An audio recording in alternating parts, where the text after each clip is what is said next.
મિત્રો, એક વિકલાંગ વ્યક્તિ છે એ સફળ છે, એક નિરક્ષર માણસ છે એ સફળ છે, જેને કશી જ ગતાગમ સમાજની કે દુનિયાની કે ઈશ્વરની કઈ નથી, એ વ્યક્તિ બી સફળ. આવું કેમ થાય છે? હું ને તમે પોસ્ટ ગ્રેજ્યુએટ અનુભવી છીએ, ગમે ત્યાં ગમે તે બોલી શકીએ છીએ ને કરી શકીએ છીએ, તેમ છતાંય આપણે પેલી વ્યક્તિઓ જેટલા સફળ નથી. એનું કારણ શું હોઈ શકે? મિત્રો, આ વિશે મેં ઘણો વિચાર કર્યો, ઘણું વાંચન કર્યું, ત્યારે મને એક ઠોસ વસ્તુ મળી. માણસની નિષ્ફળતા અને સફળતા એની વિચારોથી તાલ્લુક રાખે છે. તમે જે વિચારશો ને એવું થઈને બસ આપણું સબકોન્શિયસ માઇન્ડ ગુલામ છે. તમે એને કહેશો ને કે નહીં યાર, હું સફળ નહીં થાઉં, મારે સફળ ક્યાંથી કપડાનો વેપાર કરી શકું, મારા પાસે પૈસા નથી, મારા પાસે જગા નથી, મારા પાસે તબિયત નથી, એટલે એ કહે છે ઓકે તથાસ્તુ. સબકોન્શિયસ માઇન્ડ એ તથાસ્તુ કહેશે એટલે તમે સફળ થશો જ નહીં. એટલે તમે જે બી સફળતા અથવા તો નિષ્ફળતાનો સામનો કરો છો ને, એ તમારી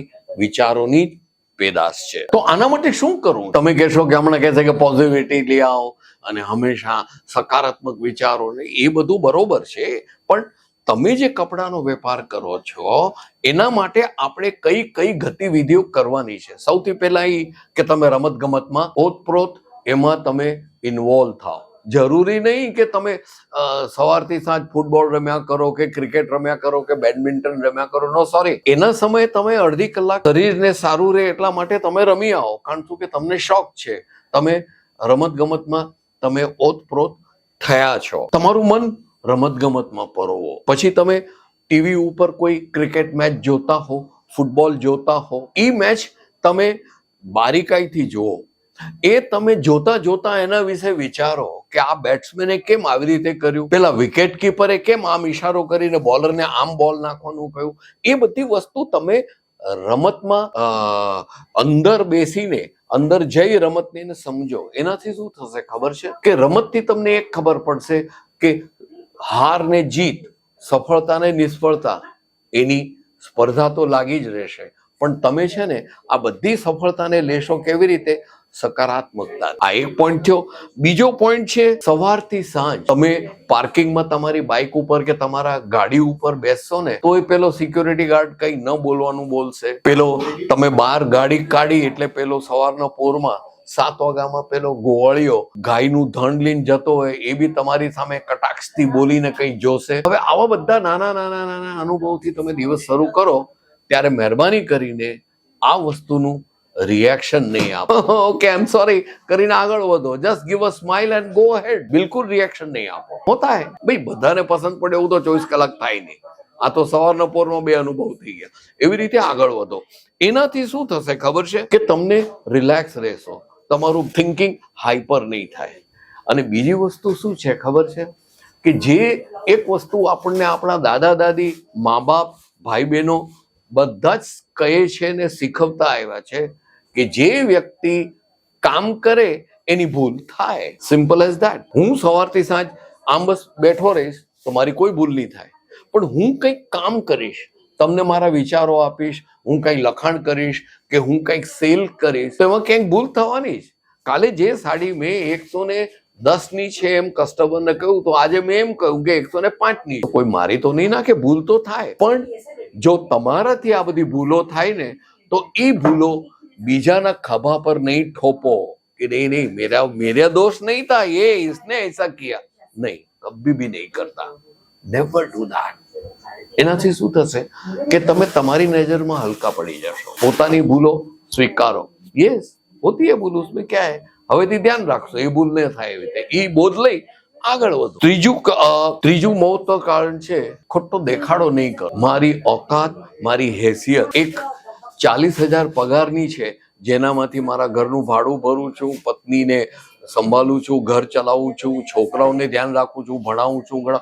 તો એ 40,000માં સીધી સી વાત છે કે તમે કોઈ હીરો હોન્ડા કાર નથી ચલાવી શકવાના, કે નથી કોઈ મોટો બંગલામાં રહી શકવાના. તો આવા સિનેરીઓમાં શું છે ખબર છે? ખોટો દેખાડો નહીં કરો. અપ ટુ ડેટ સુટેડ બુટેડ થઈને તમે ફરતા હો અને ખિસ્સામાં પાઈ બી ન હોય, એનો કોઈ મતલબ નથી. ઈશ્વરે તમને જે કઈ બી એ સ્વીકારીને જે છો એ પોતાની જાતને પેશ કરો. ભાઈ હું આ છું. ન સ્વીકારે તો એના હાથ જોડવાના, સ્વીકારે તો વાહ ભાઈ વાહ. ચોથી વસ્તુ ઇમ્પોર્ટન્ટ એ આવે છે કે કોઈની અદેખાઈ 5 આંગળી સરખી નથી હોતી. તમે એ જાણો છો ને. આજે હું અમિતાભ બચ્ચનની અદેખાઈ કરું, આજે હું XYZ ની અદેખાઈ કરું, કેવી રીતે ચાલે? ઈશ્વરે દરેકને અલગ અલગ વિચારો આપ્યા છે, અલગ અલગ જીવન આપ્યું. આપણા ગુજરાતીમાં કહેવાય છે ને, તુંડે તુંડે મતીર ભીંડ. માટે આ વસ્તુને તમે સ્વીકારો. જે કોઈ સફળ છે એને ઈ મુબારક. તમે તમારી મહેનતથી આગળ વધો. બધાને અલગ અલગ વિચાર આવતા. તુંડ એટલે મગજમાં જે બી વિચારો આવે એને સ્વીકારો અને આગળ વધો. બરોબર છે? પછી આવે છે હંમેશા જીવનના અંતિમ તબક્કા સુધી, હું તો કહીશ કે છેલ્લા શ્વાસ સુધી કંઈક નું કંઈક શીખતા રહો. છેવટે કાંઈ નહીં, તમે તમારા ઘરની બાલ્કનીમાં હાથમાં ચાનો કપ લઈને બેઠા છો ને, તો સામે ઝાડ ઉપર બેઠેલી એક ચકલી છે, જેને ઈશ્વરે હાથ નથી આપ્યા, પગ નથી આપ્યા, પણ એના જે હાથ કમ પગ વાળા જે છે એ વસ્તુને ધ્યાનમાં રાખીને ડાળને પકડી રાખે છે અને મોઢામાં ખાવાનું લઈ અને કેવી રીતે એના બચ્ચાના મોઢામાં આપે છે, જેને દાંત પણ નથી. નાનું બચ્ચું જ છે, એને દાંત તો આવવાના નથી, પણ એને કેમ શીખવે છે એ શીખો. એવી રીતે જીવનના છેલ્લા શ્વાસ સુધી કંઈક નું કંઈક શીખતા રહ્યો. આજે ધારો કે તમે કાપડના વ્યાપારમાં 35 વર્ષથી તમે માસ્ટર થઈ ગયા છો, કાપડ વિશે તમે કંઈક બી બોલો એ સાચું જ પડે એટલા અનુભવી થઈ ગયા છો, તમે શીખી ગયા છો, માહિર થઈ ગયા છો. તેમ છતાંય તમને એમ લાગવું જોઈએ કે ટેકનોલોજી અને બીજી વસ્તુને ધ્યાનમાં રહી મારે કપડા વિશે અને એના સિવાયના વિષયો છે, ઓટોમોબાઈલ્સ છે, પછી હાર્ડવેર છે, સેનેટરી છે, એના વિશે બી કંઈક શીખવાની કોશિશ કરો. કે એક મિસ્ત્રી છે એ લાકડાનું ટેબલ કેમ બનાવે? તમને તો ખીલ્લી ઠોકતાય નથી આવડતી, પણ એ મિસ્ત્રી તમારા ટેબલ ઉપર કેટલી કલા કારીગરીથી ખીલ્લી ઠોકે છે એ શીખો. શીખતા જ રહો. નાની નાની વસ્તુમાં તમને શીખ્યા જ કરશો. પછી છેવટે કાંઈ નહીં મળે ને તો તમારા ચશ્મા પહેરી તમારા પથારીમાં તકિયો નાખીને તમે કંઈક શીખવા જેવી વસ્તુ વાળી ચોપડી વાંચ્યા કરો. કંઈક નું કંઈક તમને રસ્તા મળશે, બહુ આનંદ આવશે.